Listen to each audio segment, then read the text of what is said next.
Okay, it's 7 o'clock. I'd ask you to join me in a moment of silence.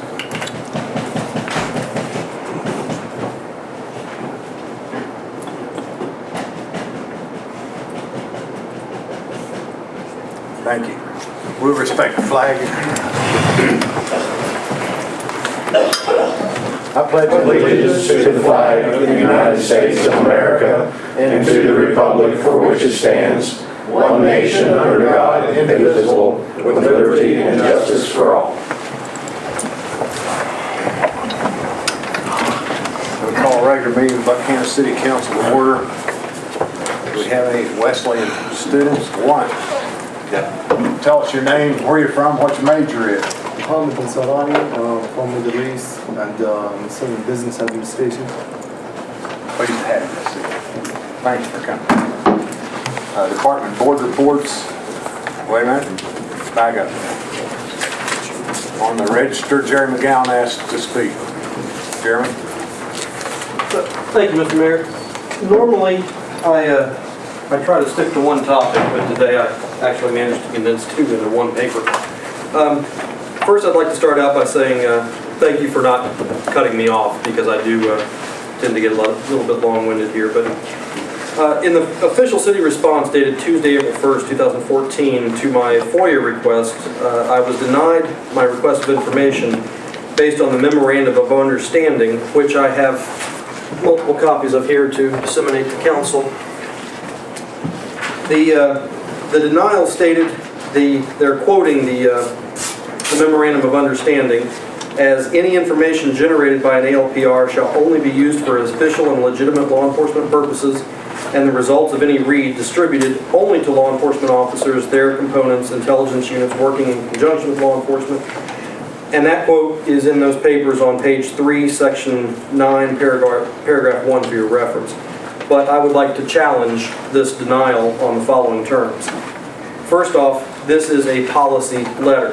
The title of the letter is called A Memorandum of Understanding between the West Virginia Intelligence Fusion Center and the Buckhannon Police Department pertaining to the application of automatic license plate readers.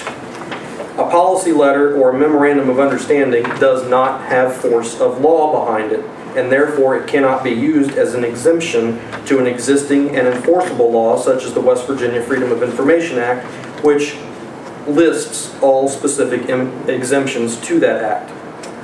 I would also like to point out that the state police representatives who were here at previous council meetings constantly stated that the database that I am concerned about was the property of the state police. If in fact that is true, why is this memorandum between the police department and the Fusion Center? The second challenge that I have to the FOIA denial is that in the same Memorandum of Understanding, which Mr. Clemens used as a denial of access to public information, on the very first page, page 1, section 3, paragraph 1, I've highlighted it there, states that the parties agree to comply with all applicable laws protecting privacy, civil rights, and civil liberties in the collection, use, analysis, retention, destruction, sharing, and disclosure of information through the Fusion Center, including, to the extent applicable, the privacy guidelines established for information sharing, for the information sharing environment created by Section 1016 of the Intelligence Reform and Terrorism Prevention Act of 2004, as well as 28 CFR Part 23. I am under the assumption that the West Virginia Freedom of Information Act would certainly be covered under that, and therefore there should be no exemption of this data, as the Memorandum of Understanding states that departments must comply with existing laws. Furthermore, under the previously referenced 28 Code of Federal Regulations Part 23, in Section 2320, it states, a project shall collect and maintain criminal intelligence information concerning an individual only if there is reasonable suspicion that the individual is involved in criminal conduct or activity and the information is relevant to that criminal conduct or activity. Therefore, I would recommend to council to make a motion that the ALPRs are in violation of U.S. Code of Federal Regulations and have them removed from use in the city. I also have copies in your possession now of the West Virginia Intelligence Exchange, WVIX, West Virginia License Plate Reader Project Participation Agreement, which states on page 3, paragraph 1, that nothing in this participation agreement shall be construed as altering any other statutory or regulatory duties or restrictions on the part of the participating agency.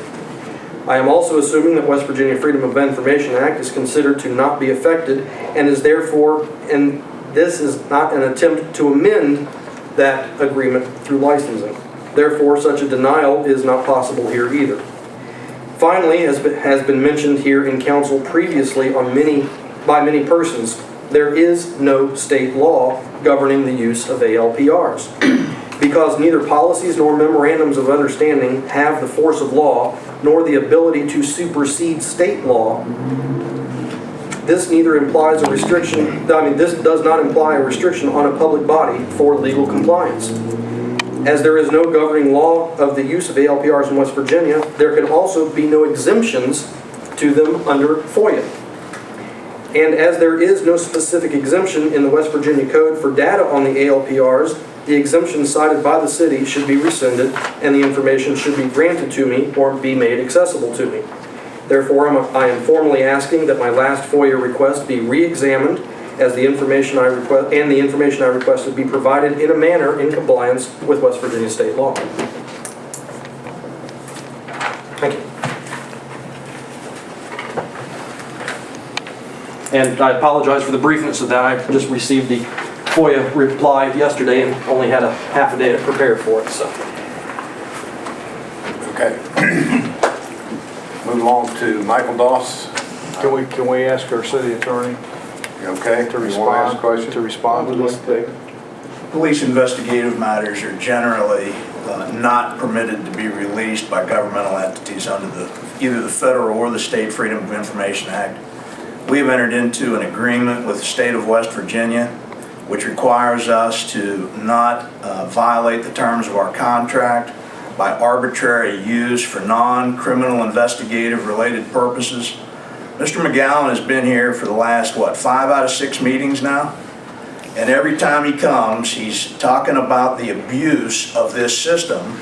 And now he wants to circuitously apply the West Virginia Freedom of Information Act to have us do exactly what he was afraid the police were going to do all along. That's basically what this comes down to. Because if he's doing it for his own license plate, then he can FOIA my license plate, and Mayor Davidson's license plate, and Mr. Doss's license plate. And when does this exercise end? The purpose of this agreement with the state of West Virginia is as a criminal investigative tool, singularly, exclusively. If we provide him the data, we will be violating our agreement and subject to a breach of contract action with the state of West Virginia. Mr. Clemens and I have counseled together on this, discussed it several times since this request came in last week, and that is the city's position right now, and I would encourage this city council to abide by the decision that's been made relative to this matter. Dave, is there any has there been any this 2320 that was cited is kind of a new kind of wrinkle on this to me. Has that been kind of ruled on, or are you familiar with any? Haven't heard it before tonight. 49 of the 50 states, as you know, use the license plate readers. I mean, there's been various litigations about it. No state court has required the discontinuation of the use. New Hampshire, as you know, is the only state that has banned it statewide. Maine and Virginia have some limitations on the use. In the other 47 states, there's generally no limitations on the use. Our federal government supports the use of LPRs. That would come as no surprise to those that think the federal government is using this in a covert kind of a way. What about, has the West Virginia Attorney General issued any opinion on these things? Not that you're aware of. Not that I'm aware of. Not that I wonder if maybe we. Because we asked that before, Tom. We had an assistant attorney general come to City Hall and speak with us a couple of months ago, and I would think that if that was the case, we were counting on counsel from the Attorney General relative to that matter, and did not volunteer anything like that. Okay. Just one quick thing, if I may, Mr. Mayor. On the last page of the WVIX agreement, the orange tab, the second to last paragraph states that the participating agencies shall assume full responsibility concerning the use of the system and agrees to indemnify and hold harmless WVIX, or the Fusion Center, and its agents for any and all claims, demands, actions, suits, and proceedings by others directly resulting from or incident to the participating agency's use of the WVIX LPR system and any information obtained from or through it. That, to me, sounds like the federal government is giving you a tool and then throwing you to the wolves and saying, we're not going to support you should anybody file suit against it. The fact that they have come forward with this disclaimer tells me that they're anticipating something to happen. Let me add one other legal facet to this that I think we really need to think about. The Freedom of Information Act is supposed to afford the citizenry open, free access to its governmental proceedings and the documents which are generated by the government.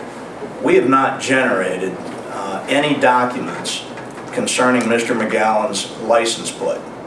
It may or may not be out there if we were to access this data bank. That is not the city of Buckhannon's data bank. There might be a depiction of his license plate somewhere, but there's not a shelf back in the police department barracks or back in Chief Gregory's office that has, you know, photographs, documents on record of every license plate that's been scanned by this LPR in the 3 months that the city's been using it. It's not in existence.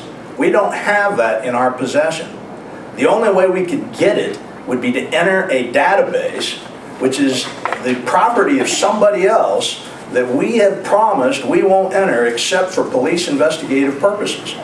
And again, would I rather be would I rather put this city in jeopardy with the state of West Virginia and potentially the federal government, right? Or would I rather put the city in jeopardy of Mr. McGowan going up the street to the circuit court and filing an action that we violated FOIA? I'll tell Judge Hall exactly what I've told the city council tonight. Here it is. You say we got to provide this data, understand that we're going to be violating our contracts with the state government. I'm sure that the Attorney General's office would weigh in at that point. I'm sure they would probably seek to intervene. If Mr. McGowan wants the data, why not ask the people that keep the data? The state of West Virginia has that data. FOIA them. You know, FOIA applies to the state of West Virginia as well as it does to a political subdivision of the state, which is all the city of Buckhannon is a political subdivision of the state of West Virginia. So, I just want to understand this mechanically. Can a person or not access just the data that's captured on the local unit? Or is the only query that can be run on the whole thing after the upload takes place? I'm not sure of that answer. I wish that question would have been posed last week when Sergeant Light was here. I don't want to tell you one thing. Yeah, I understand. If I think I know the answer to something, I'll share it. But I would be conjecturing. Okay. One last question. I promise I'll shut up. Mr. McCauley states that the documents don't exist, and I would ask to know if there have ever been any legal precedent that declares digital files that don't have tangible substance to them to be declared legally in existence. If something exists solely in the digital realm, does it actually exist? Certainly it does. Then you do have possession of the documents, because Chief Gregory has stated that it's maintained in the local database for at least 28 days in the laptop in the patrol car, which is a laptop that the city purchased. We have access to the DMV database too, which carries similar restrictions on accessing that. And there's all kinds of censorship and fines and things like that which would befall the city of Buckhannon if any of our officers misuse access to that database. It's not a proprietary function of the city of Buckhannon. It belongs to the state of West Virginia. DMV records are public information. You can file a request with the DMV to request your What Dave information. is saying is that it's not the city of Buckhannon's data to release. If I'm hearing you correctly, that even though it's collected on a unit attached to a city cruiser, the data is the property of the state of West Virginia, and that the city is not authorized to release it except in the course of a reasonable suspicion-based query, and that the proper channel would be to get it from the state police. Absolutely. That's what I'm hearing you say. Absolutely correct, Mr. O'Neill. And if Mr. McGowan really wants the data, as opposed to testing the city to see if he can get data that we're not allowed to release from him, then all he needs to do is FOIA the state of West Virginia. They've got every bit of data we've got and a lot more. Because as we know, there's 47 units in the state of West Virginia. Maybe he wants to check out what cost the turnpike if he did that 3 months, 6 months, a year ago, or 3 years ago, or however long they keep their data. They can answer it. Let him pose that question to them and see what response he gets. Mitch? Mr. McGowan, exactly what information or data are you wanting from the city of Buckhannon? Well, Are you wanting data that they've collected through this LPR? on me, yes. My FOIA request, which I don't have with me now, my original one, asked for, when I passed the unit with the LPR, my FOIA request asked for any information, photographs, GPS data, time and date location, that may be associated with me, my vehicle, or my person, because I simply moved from point A to point B and had occasion to pass the ALPR. I am simply wanting to know what it is that the police in the city of Buckhannon are collecting on me. I don't think it's unreasonable for a person to try to find out what the government is collecting on them data-wise. And you're only requesting your data? I specifically and only requested my data, nobody else's. There's no distinction relative to our contract with the state on an individual. Maybe, we don't know why Mr. McGowan wants the data, and it's inappropriate for us to ask. That's not a legitimate query for government. Why do you want this stuff? Maybe we'll give it to you if we find out there's a good reason. Would it help if I gave that reason? No, I don't want to know it. I don't think it's a proper It's not a query. question we can ask. It's not a proper query on the part of government to ask why you want any document that you legitimately pursue under FOIA. However, in this instant, let me give you some scenarios where we could get in trouble with this. Let's say that a person now everybody and their brother out there says, well, McGowan was successful with this FOIA request. My wife takes the car out at night. I want to see where that car has been. Maybe I'll get a positive hit on the LPR from that. That's an abuse and disallowed purpose under our agreement with the state. That is not a police investigative function. So this opens the door. The slippery slope that we hear about in the law, the legal Pandora's box, is opened if we give him data that we are disallowed from giving one time. We can't be arbitrary and capricious as government. We're disallowed from acting that way. We would have to give that data to everyone. And certainly at that point, I would advocate, you know what, we should pack that LPR up and send it back to wherever we got it, because it's more trouble than what it's worth. So is it the city's position that my FOIA denial is based on the policy letter and not via a state law? The MOU is part of an agreement that the city of Buckhannon has entered into with the state of West Virginia. That dictates what the city can do. I have one question. Maybe you can clarify it, Mr. McCauley. The data that is collected has been stated that it is stored for an investigative reason. Even though at this time there is no investigation going on concerning Mr. McGowan's license plate or my license plate or the mayor's or anybody's, it is stored in case sometime in the future there may be an investigation. A criminal investigation. There may be. That's right. There may be. So it's actually stored for an in case of situation. That just seems Would not any police information would be gathered at any time? any police information gathered for a criminal investigation, but I don't think the police are out here gathering information on people now Mr. Clemens, that may result in their investigation coming up in 3 years. Just because they... Disagree. Well, you can disagree if you want. I would state that the federal code I don't think prohibits that there's... this, strictly prohibits this. I don't... I'd like to know the court has way. Ron has the floor. Let's keep some order, please. I just don't think that, gathering information that can be used in the future when there's no indication that there's ever going to be a need for it in the future. This is an extreme example of Big Brother. Y'all can call me radical or whatever, Mr. McCauley, but it's a fact that they have, the Department of Homeland Security has admitted that they designed this and marketed this and gave this system out for the pure purpose of gathering data on the public. They admitted that.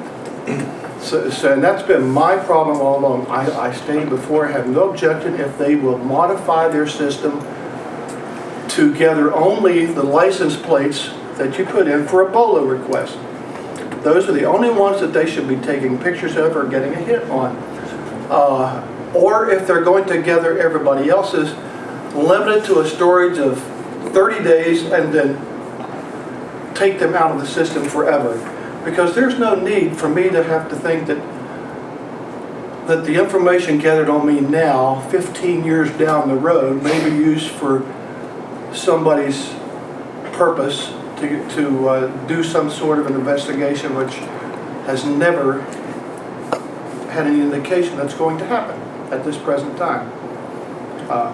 That's my viewpoint on it, and for that reason, I do not support the use of the ALPR in Buckhannon. And came close to making a motion last week, but decided to wait until after some other points had been made on it. And Ron, let me interject here, if you wouldn't mind.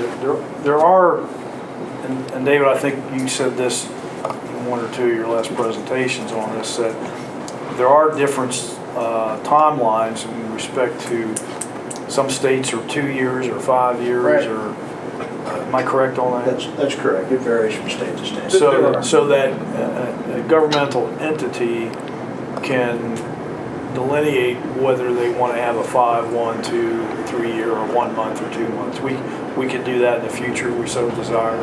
Well, certainly at the state level, again, we're at the mercy of the state system. The computer system that the city of Buckhannon has, as you've heard before, only keeps the data for about 4 or 5 weeks. But the data that is scanned by the LPR on the city police cruiser could be kept for years by the state of West Virginia. I actually understood that to be 1 year. I can't remember what And it I was. thought that's what was presented. Yeah, I thought that's what was presented by the... Whether or not it's 1 year, 28 days, 5 years, or whatever, there is no law in the state of West Virginia that governs the use of the ALPR. I think the legislature needs to consider this as putting it into law, something that's there, that's concise and directive, that tells how it shall be used, how long the data shall be collected, when to dispose of it. There need to be some guidelines that are set in law and not something that is made arbitrarily by some people in Buckhannon, Charleston, the federal government, or wherever. Each state, of course, has its own right to make its own laws, but the data in Connecticut, is it 5 years? I'm not sure which state it was. Some states go 5 years. Some was 5 years. I think there needs to be some work done in the legislature that would clarify this situation. No, I'm not going to make a motion tonight.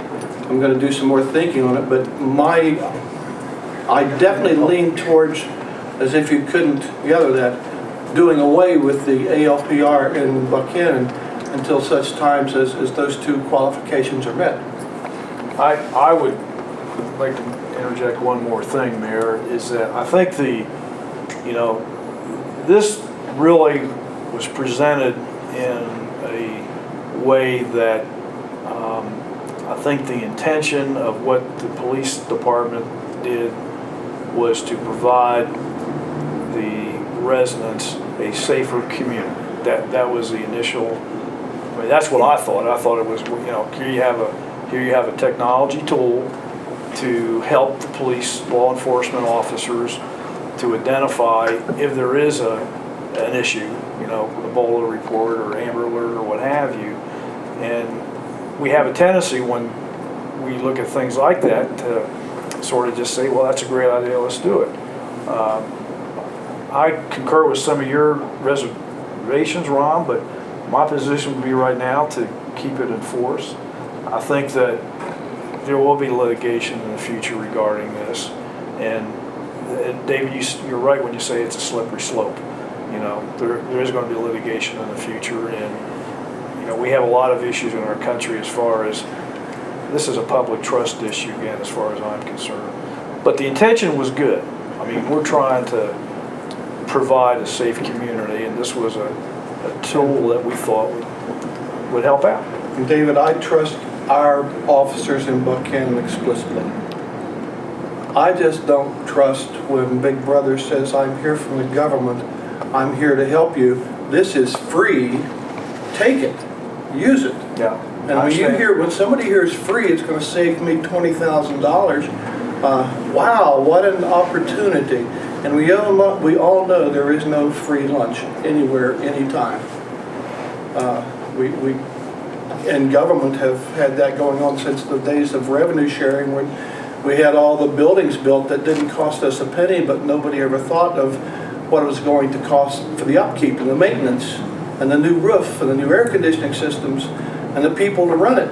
But the building itself was free by our money. It was free, but paid for by us. I like the concept of the system as far as helping the police department in catching criminals. I do not like the aspect of it gathering data on me or you or anybody else. You don't like the timeline. No, I don't like the timeline. I think it's a Tom, you had some, you've been trying to get in here. No, you're, okay. You know, I agree that this is a matter that has to be dealt with at the state level. And so I think that, you know, any decision on our part is probably premature one way or the other. But I don't know. You know, this 2320 is a new wrinkle, and I would like to know if that issue has been litigated. And if not, it might take this might be ripe for a declaratory judgment action, and we'll see where it goes. And I hate to punt, but you know, that's, you know, it seems like that's kind of the train is heading down that track. And the technology's been available for 20 years. It's utilized in 49 states by thousands of police agencies throughout the United States of America. The Attorney General Eric Holder recently came out in favor of the use of LPRs. that doesn't carry much weight. Just saying that you know, it's probably no surprise that the federal government supports LPRs, but you know, if 49 of 50 states use the things, you know, that means, I'm not saying that just because everybody else jumps off the bridge that we should too, but the technology's been available for a long time, and a lot of places have used it. I guess what I'm saying is that this is that's a pretty bright line statement in this CFR 2320. But and I would really like to know how a court has reasoned around that rather straightforward language, if it has even been addressed. David, your reasoning has just reminded me that when my kids used to say, but Dad, everybody else is doing it, why can't I?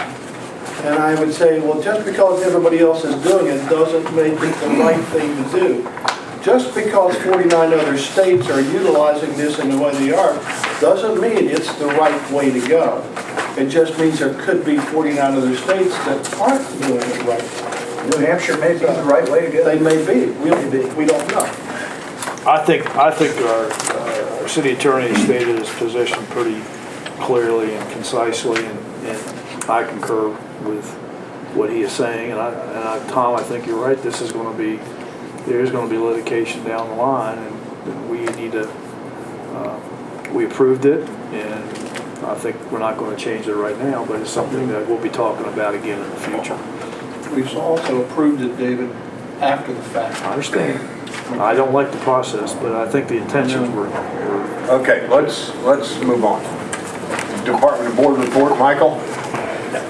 You have in front of you the third quarter report, ending the third quarter of the 2013-14 fiscal year.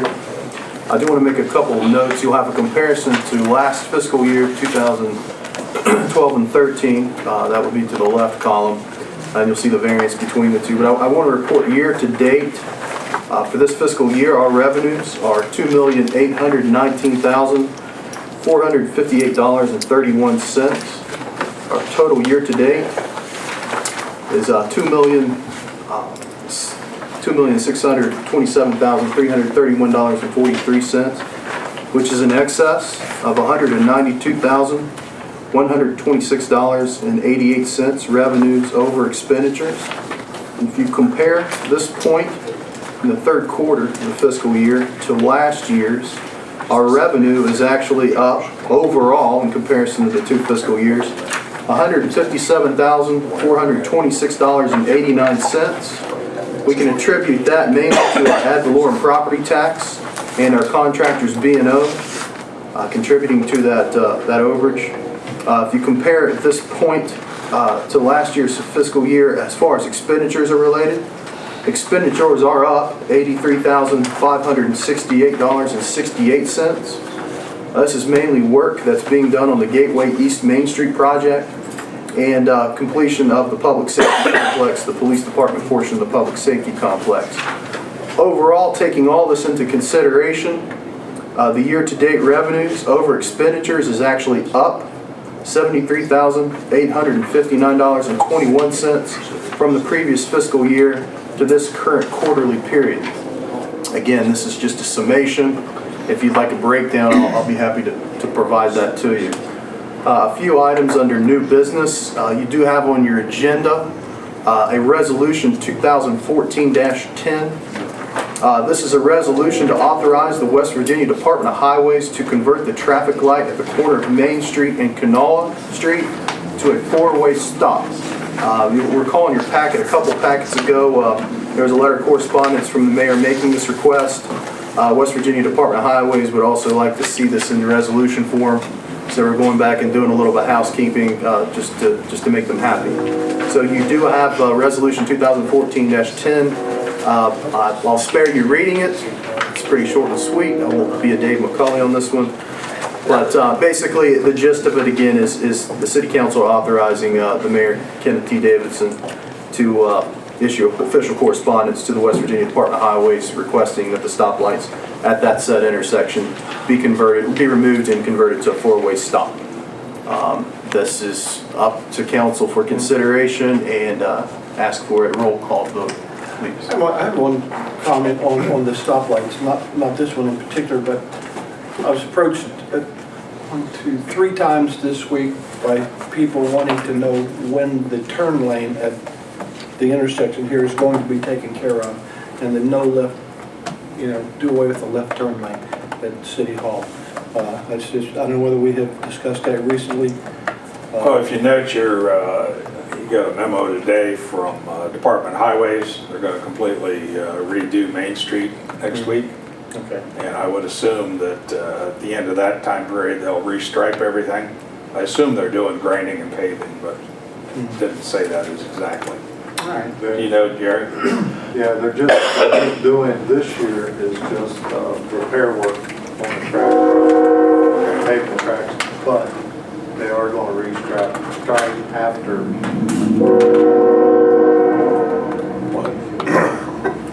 Okay, I entertain a motion to approve resolution 2014-10. So moved. And a second? Second. And any discussion? All in favor? Is there any public comment? No. Roll call, please. All in favor, roll call vote. Recorder will call a roll. Tom and Hill? Yes. Pam? John Waltz? Yeah, can you give me that? Thank you, brother. Ron Pugh? Yes. Dave Thomas? Yes. Myself, yes. Mayor? Yes. Motion carries. Thank you. The next item for the new business is our employee health insurance renewal update. We have an office meeting scheduled. Can everybody hear me? What? Okay, we have a meeting scheduled next Tuesday at 1 o'clock here at City Hall with a representative from Highmark Blue Cross and Blue Shield of West Virginia, which is our current healthcare provider. They will be presenting to us formally our health insurance renewal and our premiums for the upcoming year. I will be honest with you, preliminary discussions with them are showing a fairly significant percentage increase. And we'll actually, I don't want to get too excited yet, although I already am, I guess. It's kind of a hypocritical statement. But we'll know something more concrete after Tuesday. I do anticipate that we will have to meet as a council, maybe a special meeting, but we're probably going to have to discuss employee health insurance moving forward based on some of the things I'm hearing preliminarily from Blue Cross Blue Shield. The next item. That's at 1 o'clock next Tuesday? It's at 1 o'clock next Tuesday. Would you like any of us to be there? If you would like to. I mean, it will help. I think you'll understand where we're at, where we're heading with this renewal. Just ask that if you do desire to come, that you let Rich know in advance. So we may have to call a special meeting if a certain member of council, in the room. Will they provide? Why don't I go ahead and call a special meeting, and therefore anybody can, that chooses to attend can. Have they indicated to you, Mike, that they'll provide the rationale for why there's a significant increase? Yes, they always do. Whenever we have a renewal, they'll tell us why there's a decrease, why nothing changed, or in this case, why there's an increase. They'll give us the aggregate figures in regard to our premium payment versus the claims. Yes, we'll have all that information. It's the complete renewal packet. Okay, special meeting council Tuesday at 1 o'clock. The next item is Strawberry Festival. I'll call this parking or configuration. We did have a meeting the other day with Strawberry Festival officials, as well as officials and representatives from the post office, Goodwill Industries, and Hometown Car Care. We're working on a plan. I think we have a divisive plan in place that will help alleviate some of the issues. I'll state some of the issues that we had last year with some individuals being towed and some concerns from the individuals at the Goodwill Plaza, the Hometown Care, and also folks at Wendy's. The plan for this year coming up for Strawberry Festival would be to leave open the south part of Spring Street and close just past on Spring Street, just before, the entrance to the post office, so individuals could go down Cole Rider, make a sharp left, turn into the post office, and then come out on Cole Rider, or could make a right and go all the way down Spring Street and hook up to Madison. We've again met with Strawberry officials and the post office in particular, which would be the entity that would be adversely affected from this, and everybody is okay and on board with this for this year. We're working on a long-term plan, so we don't have to go through this every year. The 3 years I've been here, we went through this every year, and I'm sure before I arrived. So we're working on a pretty good comprehensive plan that might be able to utilize the North Spring Street parking lot or the city parking lot just behind the Chinese restaurant for future use. That's what I have under new business. Under old business, there has been some progress made with GIS mapping with the Upshur County Commission. I'm going to yield to Chief Tacey under his report to comment on that, but hopefully there's light at the end of the tunnel as the train just went by. The final item is laying of the levy. Just a reminder, another meeting coming up. There's a special council meeting that has been scheduled for Tuesday, April 15th at 10 o'clock. This is a meeting that has to happen by state code. and this is the final function for the establishment of our 2013-14 budget. Michael, And- yes. question? Yes. That, I know that date is, we have to do it on that day. Can we do it at a different hour? Well, I'm fine with that. I know we had mentioned that at the last council meeting, but I don't think that we had any direction. So for right now, we have it at 10 o'clock. That's what we had last year and the previous year. Anything, we can meet at Can we, 4 in the morning could or we, 9 at night. could we go at 9:45? 9:45 a.m. How about telephonically? We can do it that way too, right? We need a quorum at 9:45. Takes 5 minutes to do that. I'm fine with that, 9:45 a.m. I assume. Is that okay with everybody? He's not answering. That's You got a haircut at 10 May the o'clock? 15th. It's April 15th. Hair shine at 10 o'clock? No, I have a doctor's appointment Okay. that's cramping that time, and I gotta make that appointment. So I gotta get him to tell me How I about 9:30? pick up 4 or 5 pounds. 9:30 good? Does that you feel better? 9:45 works for me. 9:45 works. Earlier the better as far as I'm concerned. One year we did it at 5:30 a.m. Yeah. Okay. So. Well, the press is invited, right? Of course. No, let's do it at 5. 5:30. No, I remember like a 6 a.m. Yeah, or we did one 5:30 year. a.m. and I was here and I lived on Main Street and I remember just like, I was here too. Bet you were late. you were here. I was not late tonight. So 9:45 On April 15th. on April 15th. That's tax day very small. Thank you. That's all I have at this time, Mayor. I got a couple questions for you. Question.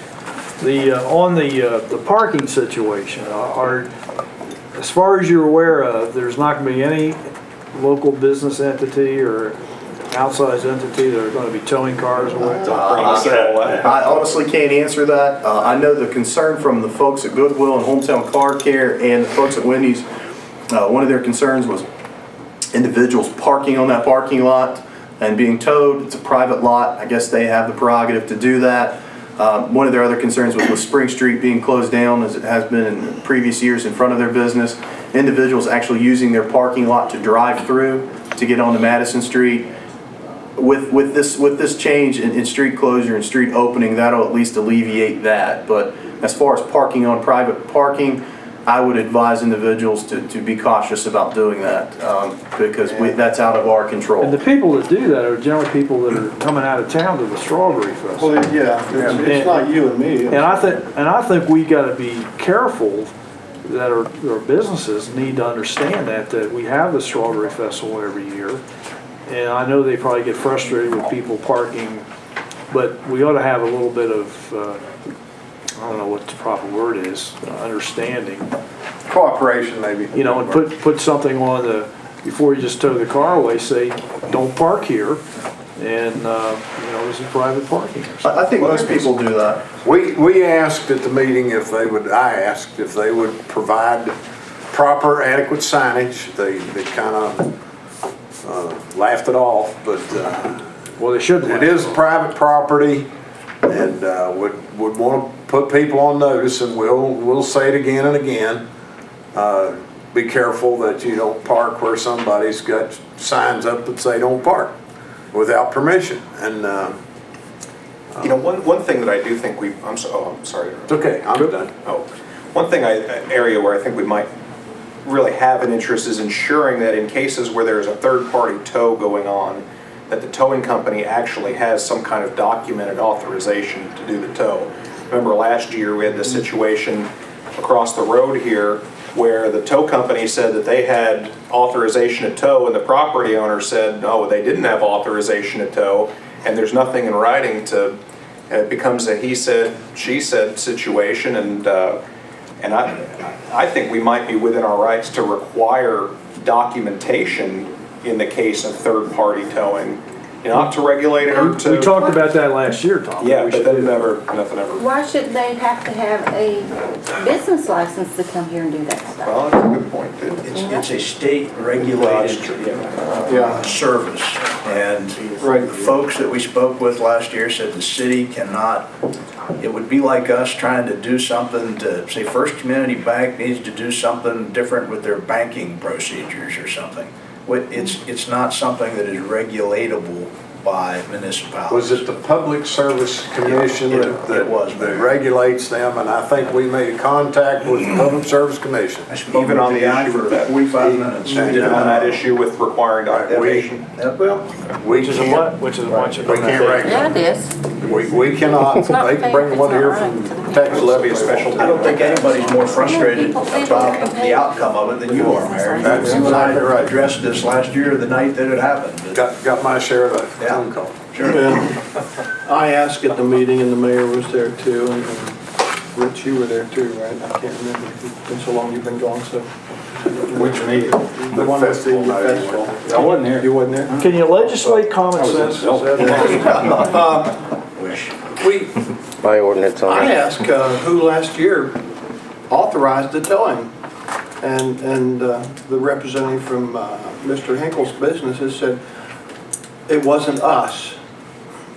They And restated that in the she meeting. said it wasn't us, and then she told me later. She said I know who it was, but I can't say. But it wasn't us. How about for It you? wasn't Mr. Hinkle. It wasn't Mr. Hinkle or his business. I think it was somebody that rented from him down there.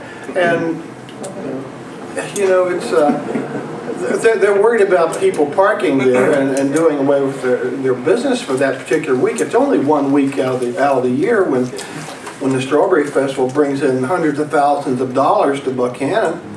And I think maybe that they might have lost a little bit of business last year over people being upset because they thought it was those people and they couldn't determine who, so they just boycotted all of them for a while. I don't like the fact that they can't say, hey, I'm from the towing company here. I've been authorized by the people that own this building to tow your vehicle. And I don't see anything wrong with that if we can require them to have a document saying who hired them. Or otherwise, they could come in, Mr. McCauley, and just start towing people out and saying, we were authorized by so-and-so, but we can't tell you who it is. Is it possible we could have require them to have a contract or something with these people that they could show the police officers? When I posed that question to the Public Service Commission official last year, they said no, that we would not be able to heighten any of the requirements that the state has for towing services. And since the state doesn't require it, we can't require something more than what the state's requirements are. I'd love to be able to offer up something in between that would get us to where we'd like to be, but I've kind of, I've pursued it every way I can. Would home rule make any impact on this eventually? Not if it's a rule that governs by Public Service Commission, we can't supersede I it. guess the only thing we can say to these business people that are doing this is, hey, you know, it's your business, it's private property, but at least be nice about it and put out some signs saying that no through traffic, your vehicle will be towed. One-way traffic, because I was told that it's only one way through that particular parking lot because of the way that They're angled parking. well, they said they're parking, They're angle park or angle parking. this way and that way. And Conducive to two-way traffic. but It is conducive to it. anyway, I think the people should be asked to put up some signage. I would remind the council that the towing services in Upshur County, that there were attempts to have those folks do it, and they were community-minded enough to say, we don't want no part of this. Yeah. So they had to go to Glenville to find somebody to do this. And I refuse to eat in Glenville because of that. Braxton County, yeah. I mean, it's Braxton. No, it was actually, it was going to. Yeah. They left the cars in Braxton. Okay, Mitch. Back on, Ron, sounds like you ate the wrong town, man. It's been a long time coming, Mitch, yeah. A few things. If you watched any of the news recently, we were working with the OEM office. Well, actually, the OEM office was working on a grant with the county and with the Firefighters Association, and we learned yesterday we've got a $45,000 grant to help purchase some of our new digital radios to help some of our far ground communication issues. So that's going to be big shot in the arm for us. It's really going to help us. We're beginning to have a lot of communication problems, so we hope this helps to alleviate some of that. Our new squad truck, if you saw in the paper, is in service. Actually, it went into service officially today. We got rid of a 96 model pickup some time ago, and we had a 2007 utility vehicle, and we just kind of outgrew it. So we got this truck. You'll see it around town. Looks like it's got an oversized mechanics box on it. It's going to be a support vehicle. It's going to help us with our ISO rating. If you have a support vehicle or a squad truck and it's properly equipped, you get several points on your ISO inspection. So that's what we're gearing for, and we have enough. We're still purchasing some equipment for it. It's on the road, so I think it'll do a wonderful job for us. It'll probably run about 95% of our costs. The only thing, it won't go through the brush fires. The volunteers purchased it. The total cost of the vehicle is about $140,000, and that doesn't include equipment. That's just for the basic vehicle. We did get word just about 3 days ago that we did get a $5,000 grant from a DHHR that we requested to purchase some equipment for some funding to help us purchase equipment to put on this vehicle. So we're in the process of spending that money also. We are currently advertising for recruitment of firefighters. We have an ad in the paper for we're going to be testing and establishing an eligibility list for career firefighters. You pick applications up at City Hall. I think the closing date, Rich, is April 22nd. Is that what we've decided, I believe? I believe so, yes. But you have to pick your application up here at City Hall. The mapping and addressing issue that we've been discussing, one thing that kind of happened, we met with the county commission, and I think they kind of had a mutual agreement that the county commissioners would bow out of the situation, and the county and city council would kind of bow out for a little bit. And I think Michael and the county administrator and our insurance agent, Jamie Powell, have come up with an agreement between themselves and us as a fire department with their insurance. So we're looking at a memorandum of understanding, making sure that it is what it's supposed to be. So hopefully, maybe within the next few days, we'll put this project behind us, but we want something else. I've talked to Jerry. I want to run something by you folks. I've talked to Jerry about the possibility of relocating the buddy bench that's on Friendly Way. We started that project some time ago. That name has, that bench has some very honorable names on it. It has names of some of our fallen firefighters. The bench is, due to its close proximity to the basketball court in places, it's getting some vandalism done to it. The bench is wobbly. If you drive by and look, it's crooked where it's being kicked, and hasn't been treated very respectfully. So I think the best thing to do before some firemen see somebody out there kicking or carving their name in that bench is probably relocate it. And I've talked to Jerry, and I think we're going to do that and move it over onto fire department property and fix a place there for it. That way, we're putting front of the building. It'll still be on Friendly Way. It'll still be the buddy bench. I think we're going to, with your blessings, with some input, we'd like to relocate that over on fire department property. I think where we can keep a better eye on it. And a lot of honorable people on that, and we don't feel they're being treated very properly. So we're going to work on maybe getting that thing relocated and where it can be treated a little better. And that's all I have, unless y'all have any questions. Questions for Mitch? Thank you. Thank you, Mitch. Hey, Mitch, I could use some more tickets. Okay. Hey, there you go. Thank you. Jay Hall, city engineer. Just a few things. If I go over some stuff that you all had in your packet last month because I was out with the flu, I apologize ahead of time. Water treatment plant improvement project. We had that project kickoff meeting on March 19th with Chapman Technical Group, the engineer. The preliminary design and engineering has begun. We anticipate, after getting with Michael and Tom Landis, since most of this project will deal with the water treatment plant, we anticipate the engineering drawings and specifications to be done by the end of 2014, early 15. That gives us a late winter bidding, which is where you'll find out which contractors are hungry and which are not, to give us our better prices, and an anticipated start date for the remediations at the plant to start late April or early May of 2015. Island Avenue, I received the blessing again from Michael after we had our budget meeting in the water department to resume work on that. About 70% complete. I would like to have that completed by the end of June, submitted to the Bureau for Public Health by the end of July, because I know Kelly has some projects that he wants to do early spring, summer of this year. Then that gives us a time frame of 9 to 10 months, depending on the weather and Kelly's upcoming projects, whether he wants to do the Island Avenue waterline replacement late fall, early spring of 2015. Oh, I hate to get onto this one. McDonald's Route 20 lane widening project. Received an update from the project manager. Michael, was that Tuesday? Yes, Tuesday. They are at an impasse with SHPO. I can't imagine why. But the West Virginia DOH does not agree with SHPO's stance on the property since the DOH isn't taking any property. It's theirs. It's not that they're wanting to take any additional property. It's their property.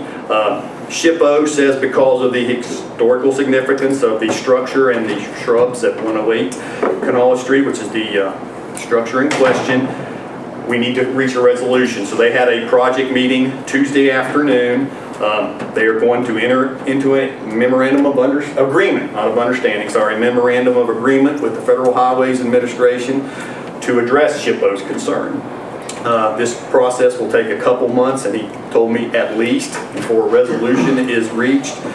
However, there is some good news. The construction plans are in good shape, and as soon as they receive comments back from Federal Highways and SHPO's regarding the changes that may have to result as this memorandum of agreement taking place, they'll adjust the plans accordingly and go to bidding and finally construction. But what started out as a late May 2014 project about 9 months ago, I have no idea for deadlines. I wish I could provide that information to you, but that's directly from the project manager this past Tuesday. It's all the shrubbery? It's the shrubbery, and it's not necessarily the shrubbery, it's the closeness of the structure, I believe, at 108, the house, because there's some concerns from the property owner, you know, that the project is, when I say close, 8 to 10, 8 to 11 feet, but, you know, the DOH is needing that. It's on their right of way, and that's where we are. Normally the DOH would tell you just to go sit outside the room someplace, we're going to take it. Well, but they're trying to find the right resolution. I mean, you know, there's some changes that maybe could be made. It's just because of the way that intersection all comes together, and there's no room on the other side of East Victoria Street because of a couple telephone poles.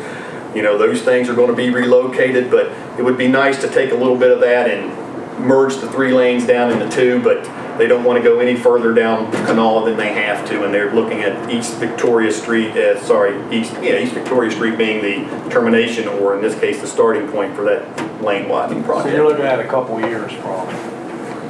I wish I could say. I would hope that something would happen in 2015, but I just do not know. I mean, we had a real hard schedule, and then it kind of went up.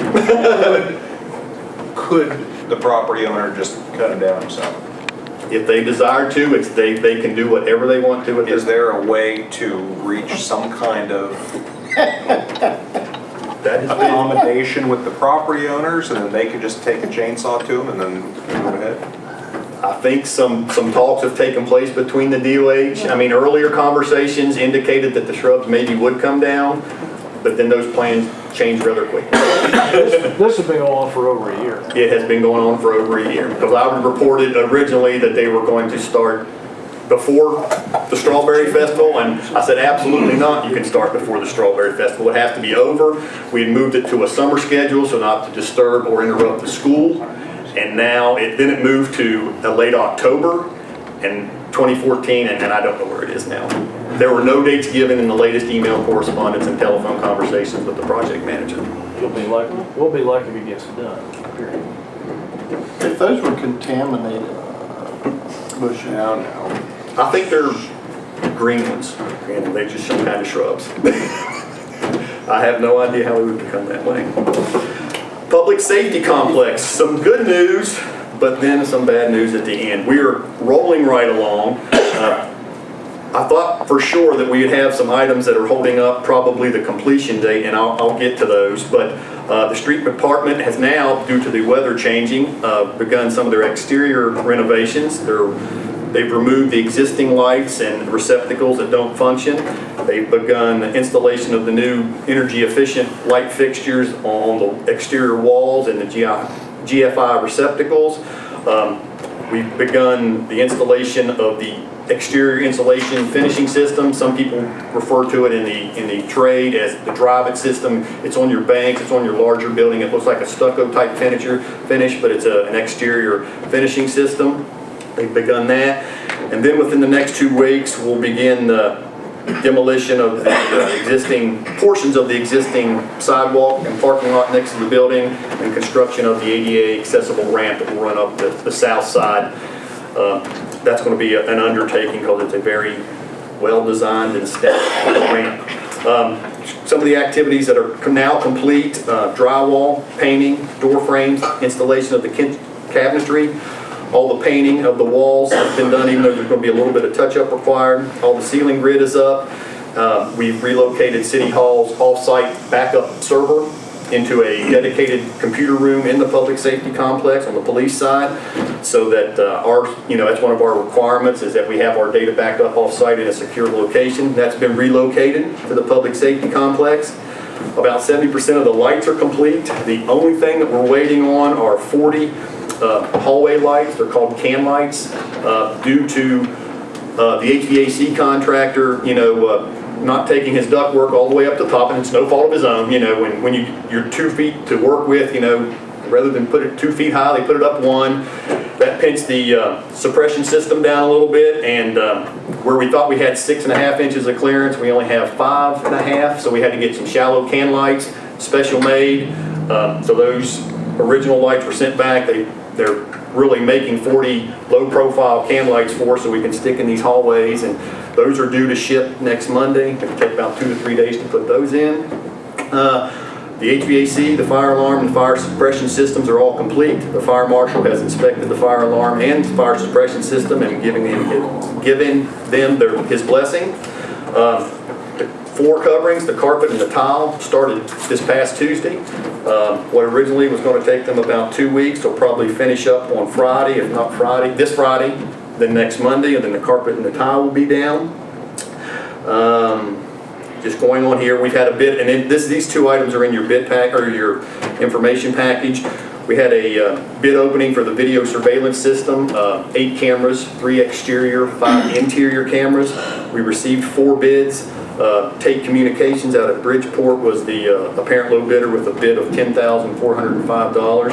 And that supplies DVRs, computer monitors, audio microphones for the interview rooms, a separate camera and recording specifically for the interview room that will not be tied in anywhere else. And that's that. The one thing that I am disappointed about is we had the restroom equipment bid out. The partitions, the urinals, the water closets, the sinks, mirrors, trash receptacles.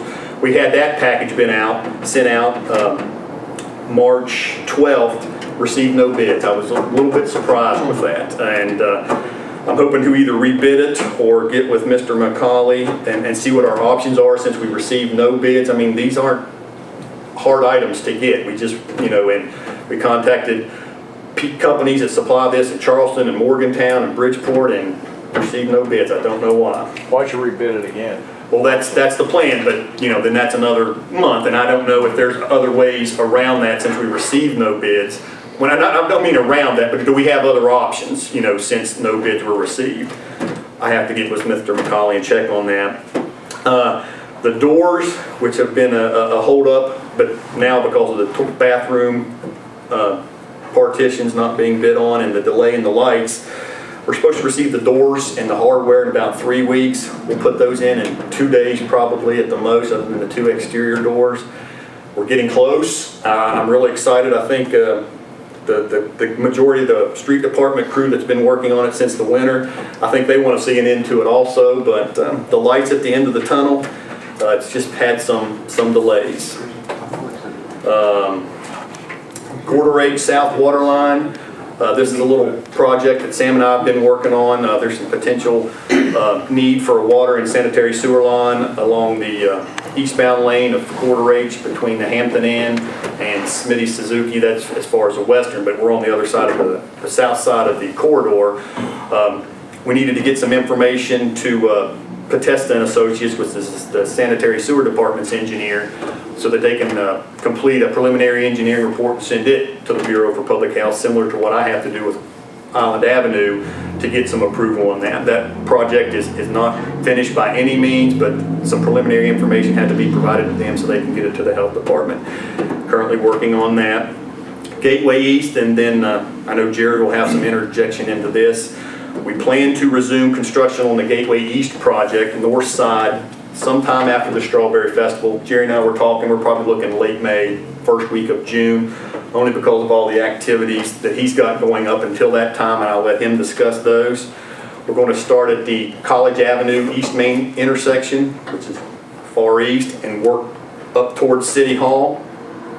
And a week prior to the start of those activities, we'll again notify everybody via the public, the papers, that the new traffic patterns will go into effect, which will be just like last year, we will shut down one half a block at a time to allow vehicular traffic and block nobody off from their residence or businesses.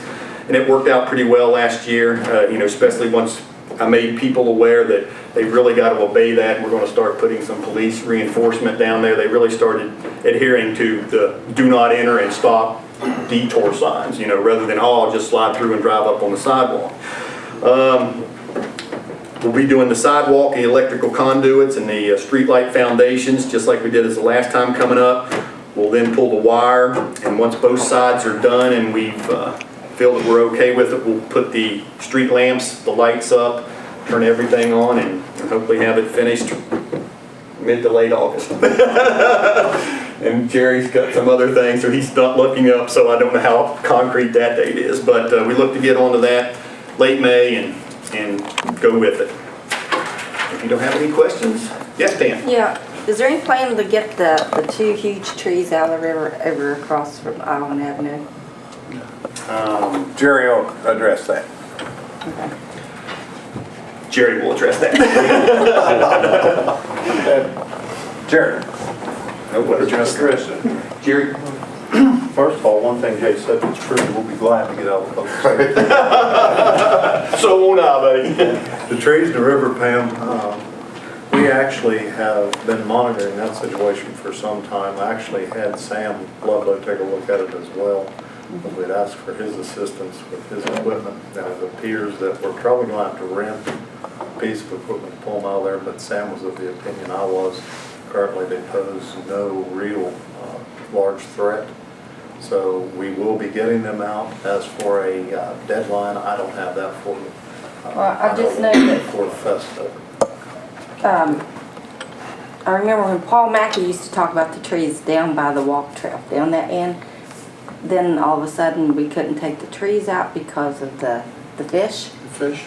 So Can that happen again? Well, It's not the fish, it's the fishermen. well, we actually do notify the fish biologists at the game farm, and they're usually on board with it. They don't necessarily like us to take anything out above the dam, that impoundment, that musky impoundment, but they do let us or work with us. They understand the threat that we have with those trees being in. However, that where we're talking about now, that's not part of what they're so strict about. I'll put it that way. Where are these trees? Right across from Island Nursery. Okay. Can you subcontract that out, Jerry? We can, Dave, but it would be, I would say, fairly expensive. Like I said, our plan is to rent a large track hoe with a hydraulic thumb on it and actually group the trees and cut them off with the stump. And again, the guys didn't really want to jump in the water at this time of year. I know there was some crazy people who've done that here a while back. That was the boat ramp. Maybe we hire a couple of those. Yeah, they might volunteer.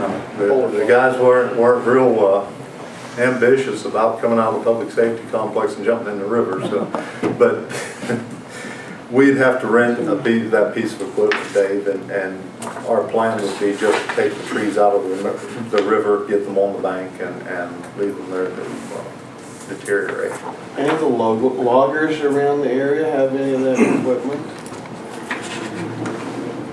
They have trucks available. I don't know that a truck would work in that situation they're on. But getting to it and with the weight of these Nobody trees. has anything like I see on TV where they grip with a saw that saws it out. Well, at the there's same bunches, time.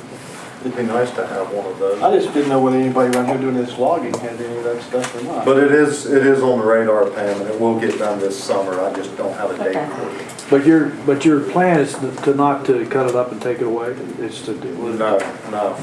Our plan is, Dave, to actually get it on the bank up above the water level. And typically, I mean, we have vegetation all along the bank and other trees there. So that would be the plan. This, like I said, these are fairly large trees. And They sycamore? Yeah, and expend the labor and manpower to haul these things off, we would be there for probably 2 weeks, I would say, just cutting them off. I mean, If you put a for sale sign and a price, somebody will steal them. Probably so. Well, maybe after you take them out of the river with running the equipment, you might want to subcontract out somebody to just cut them up and haul them away. That wouldn't be nearly as much as I can.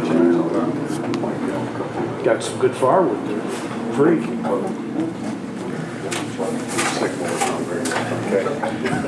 It's pretty hard to split up there. That's it on the trees. I've got a whole page here, Ron. Don't ask me more questions. Go ahead.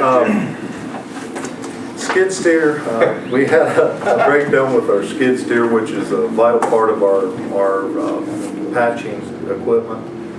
We utilize that to grind before we patch. Had the motor go on that, so we've pulled the motor out of it and it's been shipped off to be rebuilt. So we've got about 3 weeks that we're going to be delayed in the rest of our patching work, so bear with us. We got most of downtown before this happened, so yeah, there's still going to be some holes around for some time. Trying to rent a machine, but the requirements we need for that machine are not readily available for rental. Actually, the one machine that in Clarksburg, it's also broke down. So again, we've called all the rental yards around, even as far as Charleston, and we cannot find a machine meeting those requirements. So if something comes available, we'll get the rental, of course, and continue. If not, it could be up to 3 weeks before this one's back on its feet. Jerry, one question about the Yes, potholes. Some of them you don't see until you've already crashed into them. Is there any possibility at all of some sort of a metallic paint to outline those suckers until you get that finished so that they're more easily seen and can be avoided more easily? Is that a possibility? We can white paint them, Ron. That's usually, just marking with something that would make it paint. more plain to see by the people driving over. I've got to do an alignment on my car. You put up a slow pothole sign All over town. Of course, again, there's going to be some, once we get our grinding back, there's going to be some grinding on one particular street just to try to impede speed. So, potholes a lot of times aren't really bad things too. So once we take the street corners right there, those Exactly. It's worse. This is the worst it's been in years. Yes, this was a hard winter for streets. And like I said in the past, you can just pick it, it's no one area isolated, it's anywhere in Buckhannon. Anywhere in West Virginia. Pick a spot, exactly. We continue working on filling and grading the site for the new playground at the city park, and it's come along nicely. Also, as Jay mentioned, we continue work on the PSC. We'll be cleaning the sidewalks and painting curbs in the next couple weeks leading up to the Strawberry Festival. We would ask that residents sweep off their sidewalks if at all possible into the street. That just helps us out tremendously. We can run the sweeper up, pick it up, as opposed to getting on the sidewalks with a piece of equipment or our guys having to scoop that stuff up. And so we'll be doing that. I don't mean to keep interrupting, but that just brings up another thought, the street sweeping. Any consideration given to limiting parking on certain streets on certain days in order to be able to get through to the curbs to get the sweeping done? I think, Ron, that we as a city, not just, and I think, yes, first of all, to answer your question, yes, we have or put together a schedule, a sweeping schedule, and that's very doable. But we as a city are going to have to address on-street parking sooner rather than later, period. And Jay and I were just talking about this prior to the meeting. There are so many areas in town right now. I stopped at a place on Upper Buckhannon Street here a while back. I had gotten my vehicle washed on Friday, and pulled around, it looked like that they had drilled a gas well of the mud on the street. Yeah. And I stopped by then one afternoon. I was at work, and I talked to the folks. They were parking in the yard, tracking mud out on the street and across the yellow curb. And I told them, actually they were parked on the street at that time, impeding traffic, and asked them to move, and told them that the steps they needed to take to come in and get a curb cut application and build an appropriate parking structure. Well, since then, Jay took a picture and sent it to Steve. You can come through. They are now parking on the Buckhannon Street side between the around the corner, the fence and the curb on the green space. And after this rain this evening, we're probably going to have even more. Well, it's just an ongoing problem. You have one in your neighborhood as well. I know. That does that. We have it on North Florida Street, as Jay had spoke about East Main Street. You know, we're going to complete East Main Street, and we still have vehicles. That's all city property, right? Yes. Correct. The green space is all city property between them. Yes. Then why don't we, surely we've got an ordinance someplace against parking on that. Let's enforce an ordinance. What a unique idea. Let's let Jerry have his report. Don't say anything else that's getting me going. Let's let him have his report. Okay, we're going to try to get we're going to paint the stoplight poles and have the new signage up before the festival. Again, that requires some work at night and getting the right night to do it. Very low humidity and warmer, but we hope to do that. We're headed into mowing season, and I'd like to remind everyone again, please do not blow your grass out into the street. It really causes problems with catch basins on the storm sewers, bogs up storm sewers, and then we have flooding problems. So again, and we do have a city ordinance on that one. Yeah. Checked on. I had this on my report, and then actually there was an email that came in, so rather than read it off the report, the email is from Matt Tuttle with the West Virginia DOH concerning the repairs on Main Street, and to whom it may concern, starting next Monday, 4/7/2014, West Virginia Department of Highways will be performing road maintenance on Main Street, and will be closing down the block between West Virginia 20 and Canal Street between 5 a.m. to 3:30 p.m. And then closing down the block between Canal Street and Spring Street on Tuesday, 4/8/2014 between 5 a.m. and 3:30 p.m. And then closing down the block between Spring Street and Florida Street on Wednesday, 4/9/2014 between 5 and 3:30. If weather is permitted, please make other arrangements to avoid these areas next week. There will be no parking in the designated blocks during that time. Violators will be towed at owner's expense. Thank you, Matt Tuttle, Highway Administrator to Upshur County. Again. you know, folks who are just going to be inconvenienced next week, but there's plenty of areas to detour to. The main thing is don't park on those blocks.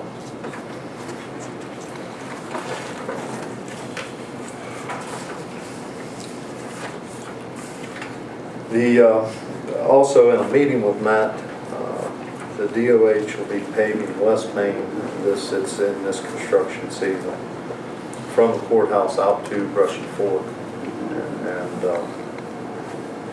so again that impacts part of our. We actually have a grant for a West Main Gateway West project. However, I did talk with Matt on that, and he assured us that you know. I've asked, to tie into what Jerry's saying, there's a grant program for Gateway West. We've heard rumors that this paving project was going to happen. I had asked earlier this year if we could do our Gateway West project prior to the paving, and then once we're done with the sidewalks, they can pave right up to the sidewalks, but that doesn't fit this particular grant program from the DOH's time schedule. So yeah, I think they're going to put the cart before the horse, but you know, this paving's going to be done, and then we'll come back in and put the Gateway West sidewalks in. Met April 1st with the Veterans Transitional Work Program folks, and they are getting us some applicants together for us to talk to, interview for some seasonal positions. We may recall that we had that contract before you authorized the mayor to sign. So I'm excited about that beginning. In waste collection, I'd just like to remind everybody of the upcoming cleanup events. Katie called me this morning, she's going to do a story on it, and I didn't get the information to you. Sorry, Katie, but oh, that's okay. I already read the story, so it should. Very good. I'm hoping it. I've read it without it. Very good. Just as ours. This Saturday is at the transfer station. We'll have a cleanup event for city residents only, and again, I will want to make this very clear. It's for subscribing waste collection customers only. If you come into the transfer station, that doesn't apply. It is for people who pick your garbage up monthly and you subscribe to the City of Buckhannon Waste Collection. That'll be going on from 7:30 to 11:45. On April the 12th, it is for county waste collection customers, and then again on the 19th for city, and the 26th county cleanup again. April 11th and 12th is the celebration of recycling out at Crossroads, and then on May the 31st, we have the West Virginia DEP Pod Tire Amnesty Day at the transfer station. And just a brief on the Consolidated Public Works Board meetings. We did, the big topic there was we opened the cemetery bid for this year. And again, it went to Sam's Lawn Care at a cost of $1,340 per mowing. And we have 26 mowings, which is a total of $34,840 for the yearly contract.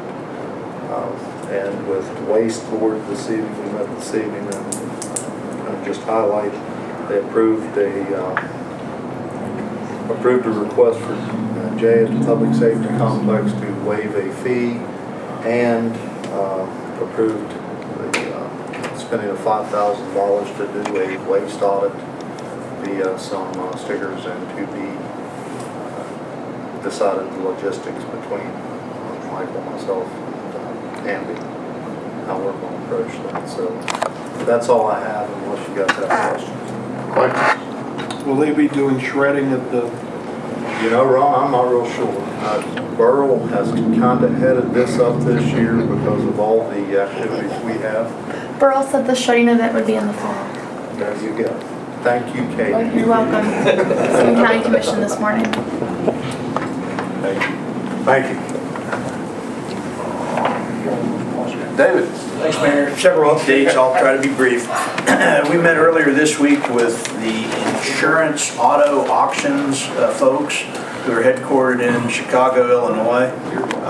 In recent years, you might have remembered a number of years ago, there were some folks out of Dayton, Ohio, that had established ADS, Auto Disposal Services. The Hausfelds operated, I believe, 6 sites similar to that in Buckhannon. This larger enterprise operates 180 facilities throughout North America, and they are preparing to open their second West Virginia location in Beckley. Business is very, very good, and they don't pull any punches about it. They have entered into a situation where they will be leasing another 5 acres from Mr. Rexroad and Mr. Holmes, who are 2 of the partners in that enterprise that has the balance of the land out around the movie theater and auto disposal services. They want to come into the city of Buckhannon. This 5 acres will result in 5 new full-time employees, benefited employees joining their ranks. So there's got to be an ordinance to annex the property. During the discussion, Mr. Holmes participated in it too, and he was curious. Why would anybody want to be annexed into the city? And I gave some reasons, and he said, well, let's just go ahead and bring our property in too. They have about another 23, 24 acres left in their holdings. So I don't know whether we'll do this in one fell swoop. The auto auction folks would like to have it done sooner than later, and so anyway, that's good news. The city will become a little bigger out there in the area of the movie theater. You have before you tonight another draft. Don't know if it's going to be the final one, but hopefully maybe it will be. It's ordinance number 38 something, because we don't know whether it's going to be 80 or 81 or 82 depending upon what we do in the next month. I'm proposing, if you go to the very back of this thing, that we don't do a first reading until at least May 1st. That would give folks the next 4 weeks to study it, give Mr. Clemens an opportunity to send it out to the Landlords Association. I'm not going to read much of it, except I would like to point out some of the things that have been added from an earlier draft. If you go to page 2 of this thing, in addition to the federal EPA guidelines, this ordinance would expressly also adopt everything and anything that the state of West Virginia has done since 2007, when they first started to come up with some standards about meth contamination abatement. That one whereas paragraph, I think, sort of says it all right in the middle of the page. Whereas in 2007, the legislature of the state of West Virginia enacted the Clandestine Drug Laboratory Remediation Act, the statutory provisions of which are contained and set forth pursuant to Chapter 60A, Article 11, Section 1 et sec of the West Virginia Code, and which act further mandated, and this is really where all of the rules and regulations that Brandon Lewis with the state remediation lab, where he gets his authority, it comes from a legislative rule which is contained in Title 64 Code of State Rules Series 92. So I'll be happy to provide anybody that would like with a copy of that as well. Moving over, the findings on page 4 have been modified a bit so that we are being very clear that we're adopting not only the federal guidelines but the state rules and regulations as well. The definitions have increased in number from about 5 to about 10 terms. So there's some language in the West Virginia legislative rule. If you look at item 8 under that Article 2 precursor, which I hadn't heard in this context before, but if you go onto a property, the police are doing an investigation and they find a whole bunch of Sudafed boxes, or they don't need to actually find meth to establish, there's some presumptions that if these elements are there, that they can say this is in some stage or another a methamphetamine lab. Under Article 3, there are some revisions to those various subsections which would in many ways streamline the process. Instead of Mr. Clemens being the bad guy that would go out and be boarding places up and putting signs up and the whole bit, he really will work in tandem and in cooperation with Brandon Lewis's office, which is with the state remediation folks. Article 4, some modification to that relative to future versions of the EPA guidelines. I've cut and pasted some language with Article 5 which has us adopting changes in the future relative to the state guidelines, and we do believe that those will be coming at some point in the next year or two. Article 6, city official and landlord cooperation, that's pretty much the same as it was before. Article 7, there are some new things that are not even in the state statute that Brandon Lewis had asked the state legislature to add, which wasn't added. And he asked me to put this in our ordinance. In addition to a person not being permitted to fail to comply with any inspections or orders to vacate premises during testing, etc., 2, 3, and 4, sub 2, 3, and 4 under Article 7 are new. These are the other things that you wouldn't be able to do under this ordinance. Remove, deface, or otherwise tamper with any sign or notice posted by any federal, state, or local administrative or police authority upon the premises of any location that has been identified as a property subject to meth or other controlled substance contamination abatement. And pause button for just a moment. Every place in this ordinance that previously referenced meth contamination abatement, because of the huge increase in the crocodile, croc drug, and in some of the synthetic marijuanas that also have a lot of residue, the state statute says drug or controlled substance contamination abatement. So we're not limiting it to just methamphetamine. It's any drug that its residue could produce health problems. So that's been added. I'm sorry, I got a question. Does that include marijuana? It could. Any? It could. It could Prescription pills? It could, any controlled substance which leaves a residue, this ordinance would be applicable to that situation. Thank you. Under sub-item 3, the people would not be permitted to re-enter any premises identified as being subject to meth or other controlled substance contamination abatement. That's a separate offense. And then lastly, that person who has the meth abatement problem could not employ any person or contractor to effect meth or other controlled substance contamination abatement who is not a state licensed contamination abatement contractor. There currently are 17. Just 2 years ago, there was only 5, but we're up to 17 certified abatement contractors now. The City of Buckhannon's Municipal Court will continue to have jurisdiction. Article 8 is brand new. Brandon Lewis noted, he said, there's some things that we do with the Department of Health and Human Resources that are natural things that's within the spirit of the law, but it doesn't say I can do this, do that, do this. So the DHHR has administrative rules and regulations that they, under the statute, are permitted to adopt. So we are giving our city zoning officer the opportunity to establish the day-to-day requirements to help better administer this ordinance. The language in Article 8 reads, the city zoning officer may establish such additional, reasonable, and appropriate administrative rules and regulations for the administration of this ordinance that are not inconsistent with the provisions of this ordinance. Any such administrative rules and regulations shall be reduced to written form and presented to the Buckhannon City Council for the Council's approval at a regularly convened City Council meeting prior to the administrative rules and regulations implementation. So there's that possibility without actually having to revise an ordinance every time some other thing comes up that would be helpful relative to the administration of the ordinance. Number 9 is potentially controversial, and I lay it right out there for you right off the bat. This is something else that Brandon Lewis had proposed to the state legislature that they decided to table. We are implementing it if you adopt this draft of the ordinance. Article 9. Establishment of municipal registry of persons responsible for initiating meth or other controlled substance contamination abatement.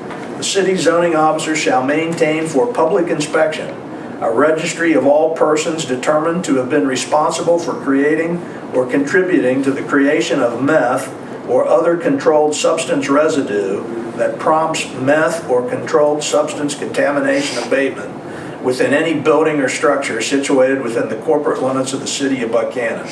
All such persons shall continue to appear upon the subject registry for a period of 10 years following the initial placement of their name upon the registry. Mr. Lewis had one example of a person in Charleston, Kanawha County, who had been responsible in a period of about 2 years for no less than 6 separate properties that had to be abated for meth contamination. I believe he said that the average cost of those 6 property abatements exceeded $12,000 a pop. It seems to me that if the city has that information, and this is what he wanted to advance to state statute, he wanted a state registry. If the city has that information, why not put that out there for landlords to know that while this person has been convicted of or has been engaged in this type of conduct, you know, it's at least out there for inquiring minds who want to know who they're dealing with. Mr. Pugh? Would it not be better to say all persons to continue to be on the registry for a period of 10 years following the most recent placement of their name upon the inquiry instead of the first? That might be, yeah. And the thing that's very depressing when you're saying this, David, is why the heck isn't the person in jail instead of doing 5 more Cooking again, scenarios? It's, don't get me started on That's half the problem with what we're doing with our drug society. No, you're preaching to the choir. I know it, but it's just, entirely. this is a depressing meeting. There is, this is a little bit, this is a little bit different from the sexual offense registry. If you are a registered sex offender, you are on that registry for the rest of your life. Now, I'm trying, there's nothing magical about the 10 years. This council could say, well, 1 year is long enough, or 5 years, or it should be 20 years. I tried to balance, look, we don't want to have somebody be labeled as a drug abuser or manufacturer for necessarily their entire life. So there's nothing, again, 10 years is just something that seemed fair to me, and that's the reason I'm giving this to the council well in advance so you can study it a bit. Well, if they're manufacturing meth, it's a good chance that their lifespan's not going to be 10 years anyway.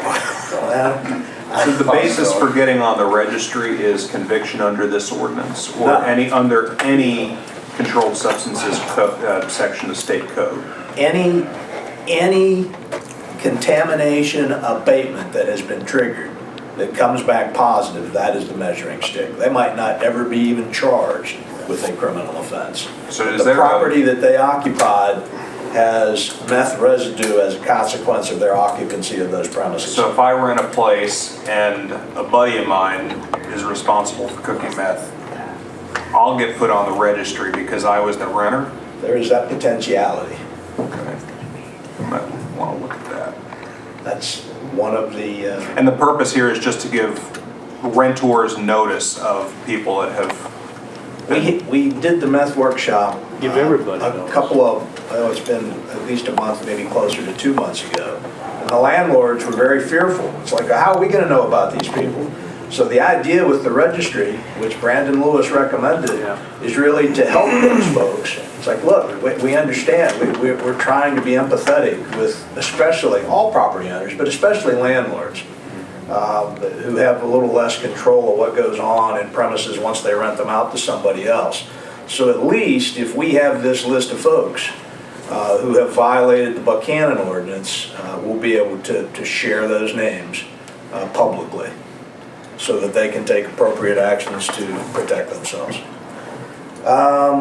Article 10, conflict between federal guidelines and state statutes. This wasn't in there before because we hadn't incorporated the information that Brandon Lewis brought to our attention. So this says, in the event of any ambiguity or contradiction between the aforesaid federal EPA guidelines and the provisions of the state of West Virginia's Clandestine Drug Laboratory Remediation Act, or legislative rules set forth as Title 64, Code of State Rules, Series 92, all of which are adopted by this ordinance, then the stricter guideline, statute, or legislative rule shall be deemed as being applicable for purposes of the City of Buckhannon's meth or other controlled substance contamination abatement. So, there might be something in EPA in one way that would be stricter than the state statute. It's like, well, which applies? It's whatever is toughest relative to that remediation of contamination abatement that's what would dictate things. So, and I'm assuming you're aware of the fact that state law has changed with respect to paying for meth lab remediation under the Crime Victims Fund. That's no longer the case. So we Yes. could be saddling the landlords with a pretty stiff bill. Average cost, according to Brand Lewis, average cost is $9,000 per. Sure, and that's why they took it out of the Crime Victims Fund, because it was draining the Crime Victims Fund. Absolutely, absolutely. So we're trying to heighten the awareness of landlords to be more vigilant in who they rent to, while also providing them information. Once we have it, hey, here's somebody that's done this before, you know, it makes sense. Is there, do we have any data on the number of labs that we've had in the last? Last data I saw, we were 4th among the 55 counties in West Virginia, not per capita, but relative to total number of. That's a raw number. Yeah. Yes, that's a raw number. Per capita, I'm fairly certain in saying that Upshur County is #1 in the state. That's one number one you don't want to miss. What about Buckhannon itself? What about city? Is that broken down? Tom, I don't know that there's any data that distinguishes Buckhannon from the rest of Upshur County. I'm hesitant to say that. I don't know.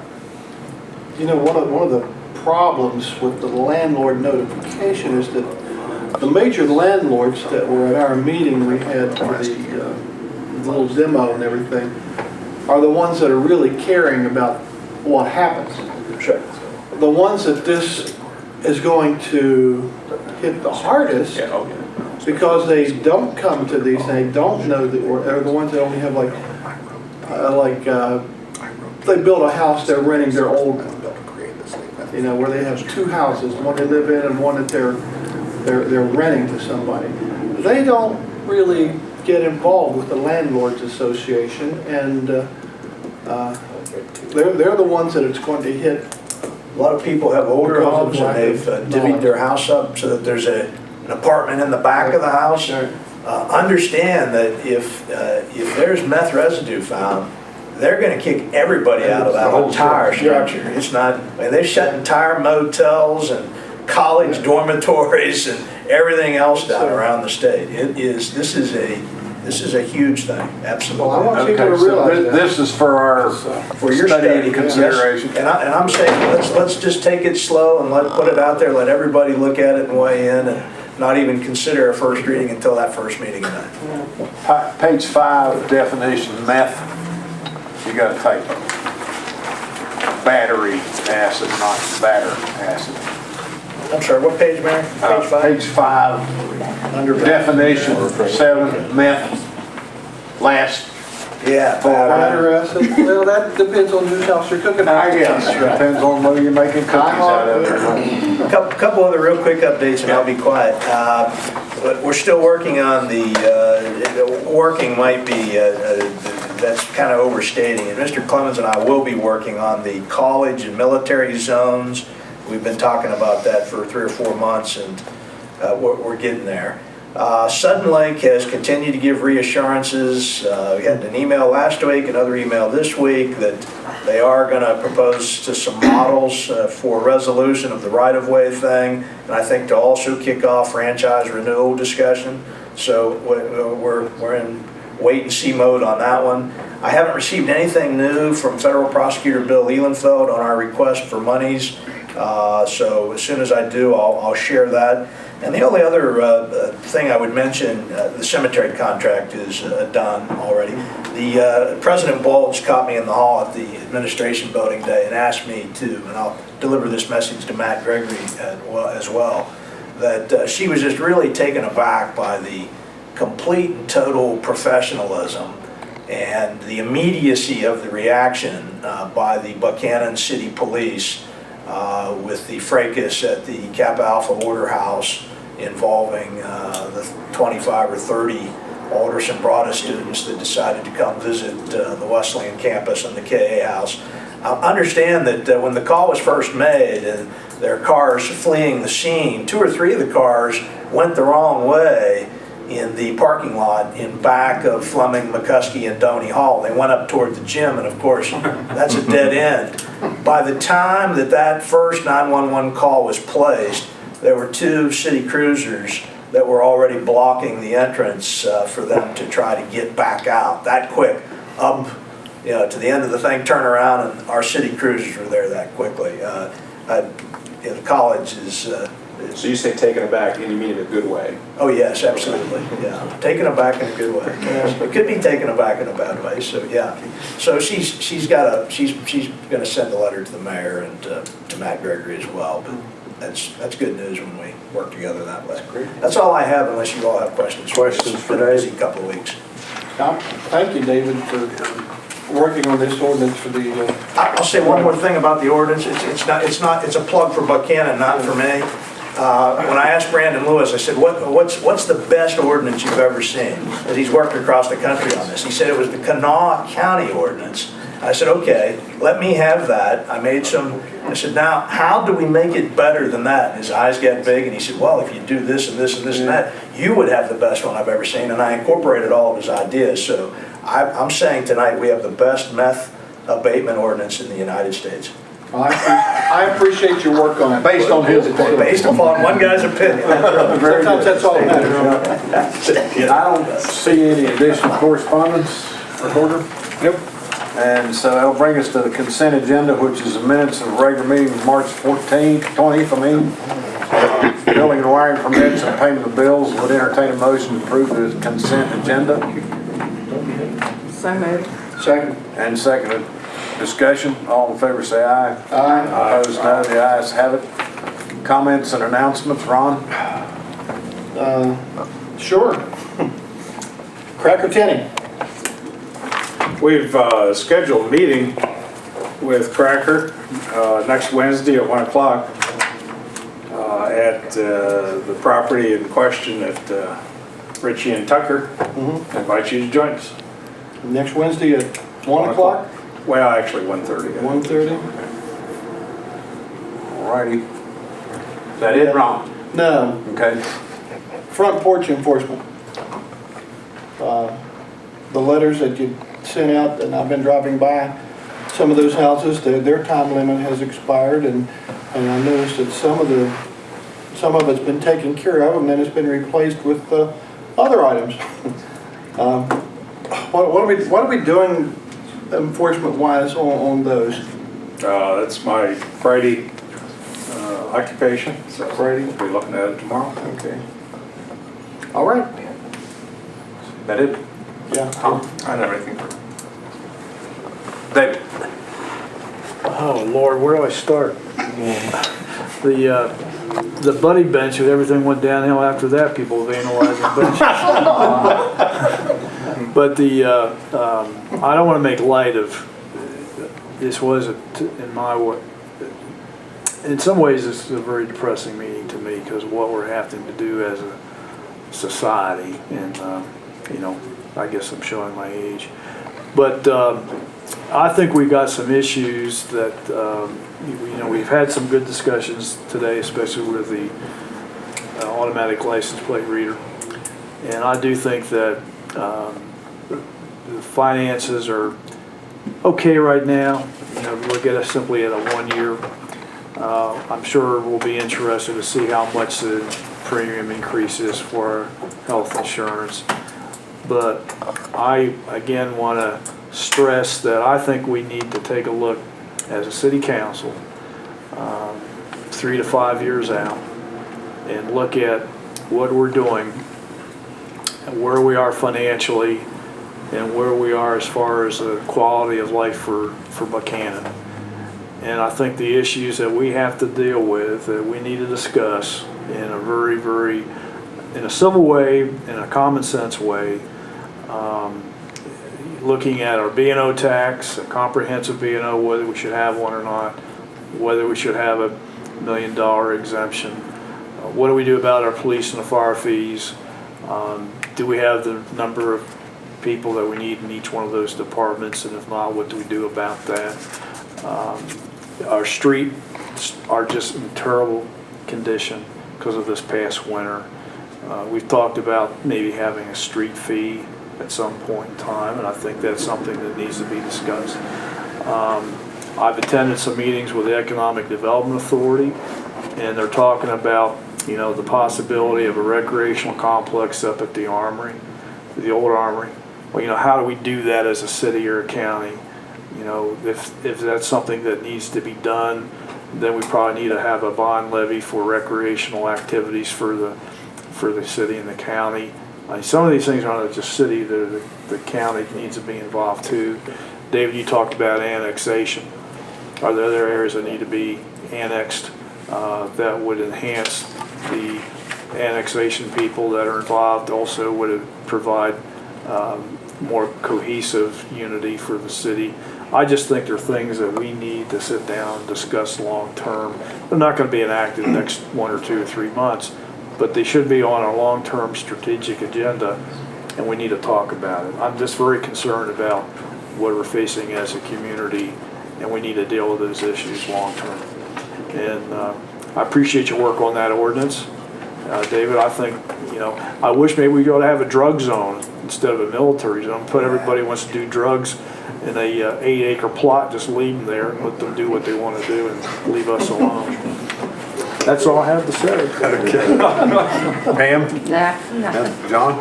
Well, see, Dave's depressed. I'm hopeful today. Okay. I like that we can change, like, you know, government, it's hard to watch it at the largest level, and there's a drug problem that takes years and years of party infighting, and we can make a real difference all working together. So that'll be your hope for the season. Yeah, there you go. Rich? One thing that came up this past week I want to highlight for a moment was an individual called me that was in the process of closing on a house. In fact, they probably close tomorrow, but found out at the very last moment that that particular property was in the flood zone, and found out their mortgage holder demanded flood insurance be purchased for that property. Please, folks, you know, the information available for what properties are in or not in the flood zone is very easy to obtain. There is a tool that's on the web called the West Virginia Flood Tool. If you don't have access to the web or need assistance in using it, contact City Hall. We are more than happy to look up for you, provide you maps, what local elevations we know of, and other helpful information regarding flooding in Buckhannon. But although the Bigger Waters Act, as they call it, is going to raise flood insurance premiums a great deal, probably at some point in the future. That's at least been put on hold for a little while. But it's very important for you to be aware of and understand whether or not your particular piece of property is in or near a flood zone. So if you have questions, let me know. We'll be glad to help you and provide what information we can from City Hall. That's all I have. Okay. Dwayne asked at the onset or before the meeting started about our meeting of May 15th, which is Thursday during the Strawberry Festival. And I would suggest to you that that's a 5 Thursday month, that we move our second meeting of May to May the 22nd. And I think that probably technically requires us to have a special meeting on May the 22nd and cancel the regular meeting on May the 15th. So moved. Second. Discussion? All in favor say aye. Aye. Opposed, no. The ayes have it. That's all I have. We have an executive session to talk about board compensation and membership personnel issues per 698-4. Motion? I so. Second? Second. Motion made, second. All in favor say aye. Aye. That means the rest of you get to go.